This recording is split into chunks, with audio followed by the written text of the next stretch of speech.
Je vais essayer de présenter le mieux possible ce que j'ai pu entendre à la session 5, donc qui parle des outils de gestion.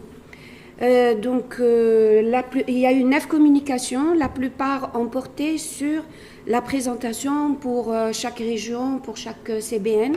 Donc on a eu Brest, on a eu Bailleul, on a eu les Pyrénées, d'outils que les techniciens, les chercheurs, je ne sais pas comment vous appelez, comment on vous catalogue, ont mis en place sur le plan méthodologique, sur le plan restitution, donc documents cartographiques, fiches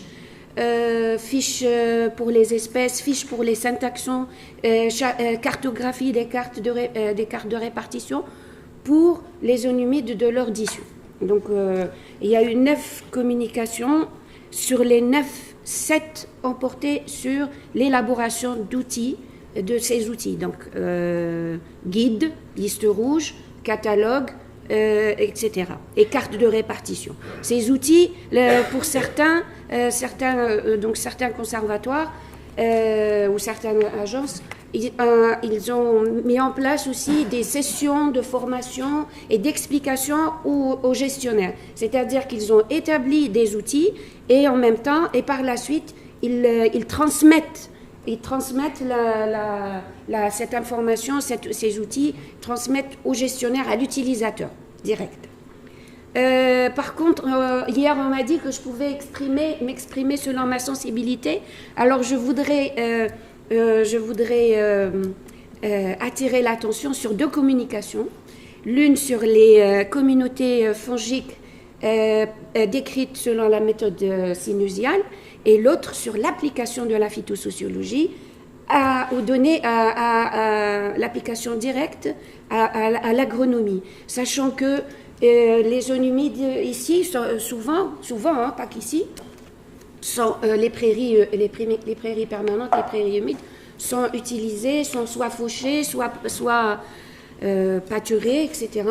Et donc voilà, la première la communication sur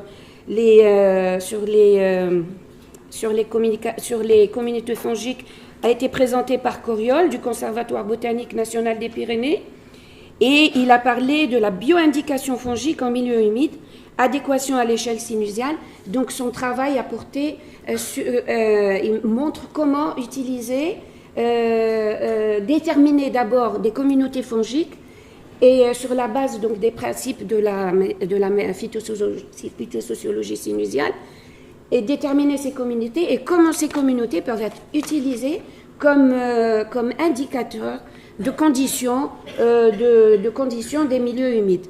C'est ce qui permet donc d'être utilisé comme bioindicateur, que ce soit des outils de bioévaluation. Donc voilà. Et pour les agronomes, le travail a porté sur la mise en place aussi d'indicateurs ou de paramètres, de calcul de paramètres qui font la relation entre, si j'ai bien compris, entre les caractères phytocénotiques, phytosociologiques, etc. des prairies ou des prairies permanentes et des caractères agronomiques, c'est-à-dire par exemple la valeur fourragère, etc. Et ce qui donne, ce que je trouve moi très important, parce que ça donne vraiment l'application pratique à l'utilisateur qui n'est pas scientifique comme nous, qui n'est pas gestionnaire comme nous. Je pense donc aux paysans pour lesquels qui doit choisir, sur la base de ces informations, il doit choisir quand il va pâturer, à quel moment il va, sur quelle pâture il va y aller et tout ça. Donc je trouve ça très important et très intéressant. Et je reviens aux outils mis en place par les différents CBN. Ces outils sont très documentés, constituent une base de données pour la plupart consultable sur le net, une base de données riche, une base de données qui peut être au fur et à mesure enrichie, et c'est des informations qui sont donc utilisables à différents niveaux. Donc voilà pour l'essentiel de la session. Et cette session aussi a provoqué chez le public, donc chez les auditeurs, beaucoup d'intérêt et a suscité beaucoup de questions sur le plan méthodologique. Donc comment réaliser, à quelle échelle faire les relevés, à quelle échelle cartographier, quels sont les types de végétation à étudier, etc. Donc voilà pour l'essentiel. Je vous remercie.